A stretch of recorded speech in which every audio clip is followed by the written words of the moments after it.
We talked about the Bass River District Resilience Study, and it includes 22 parcels starting here and going down to, you know where National Grid is? Down on McPherson Road. So it's both sides of McPherson Road, okay? And most of it is commercial and industrial. And we're going to learn today about the Bass River. This is a tidal river. One reason, well, Salem Sound Coastal Watch always wants to look at historical maps, because that tells us where the rivers were. It tells us what was filled in when Europeans came and started developing, when the railroad, so we've got the railroad going back over there. And in the late 1800s, the railroads became very important. And where were they going to fill in? Where were they going to put their tracks? Where people didn't have houses. So it was along the rivers. So in 1866, the Commonwealth of Massachusetts passed a law called Chapter 91. And that was to protect people's access to the rivers, because I think because the railroad was given permission to start filling in some of this. And also the towns wanted to develop it. They wanted more land, and they wanted for industry, and so that's where the industries tended to go. So why does this river walk exist? It's because of that Chapter 91. The Chapter 91, when Stop and Shop came in and McDonald's, they were building on filled tidelands. So they had to provide public access to the water for residents, for the community. So we've got this walkway, and then we're going to walk through the Bass Haven Yacht Club, and that we can walk right through that because, again, it's public access. And they also wanted to encourage water-dependent use. So that's the other thing that they really want to keep people be able to boat, kayak, fish, fowl, and navigate. I think that's all we'll talk about here. And we're going to walk down to the Bass Haven Yacht Club.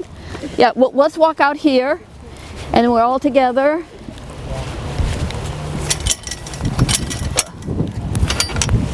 Okay, come on in. This is actually a little piece that belongs, can you hear me? That belongs to the city of Beverly. It's a nice little wooded area, and that sort of yellow, closely cut, looks like grass. That's actually salt marsh grass that will grow up as soon as summer comes. But you also see a lot of mud, and that's because we're experiencing sea level rise. And the salt marsh needs to be wet, but not always wet. So if it's always wet, it's going to turn back to mud flats. So now, unless people have questions, we're going to walk to Innocenti Park. And that's where we're going to start talking about climate change. Oh, more of them. They know it's spring, even though we don't. These flags represent the extent of sea level rise during a storm.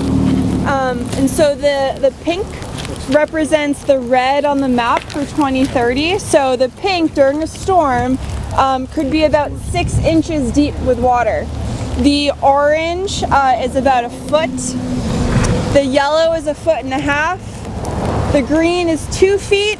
And then the blue down there is kind of everything else, anywhere from 3 to 10 feet.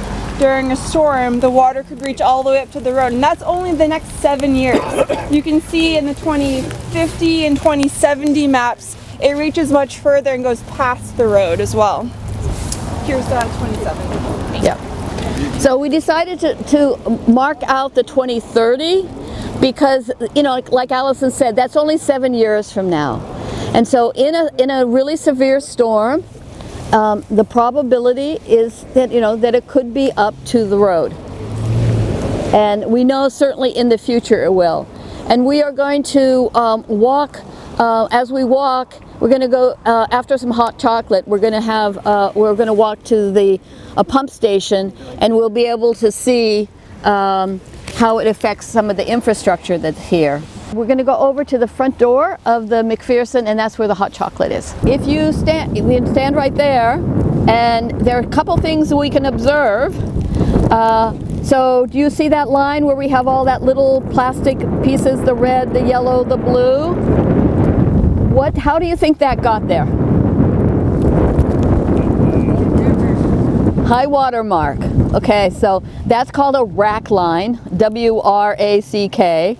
And when you go to the beach or, walking along a river or the coast and you see that rack line, you can know that that was a recent high tide.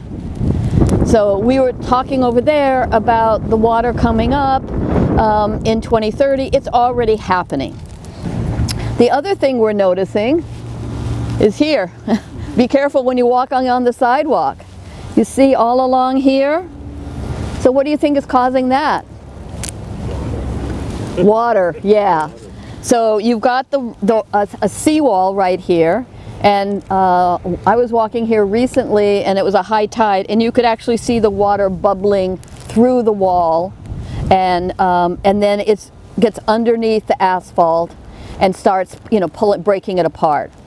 So that we're going to see all along our coast with seawalls, them getting washed out from behind. And so a lot of communities are looking at the condition of their seawalls and figuring out how to repair them, whether they can be or need to be raised at that time, which is a very long and expensive process. But all our communities are doing that right now.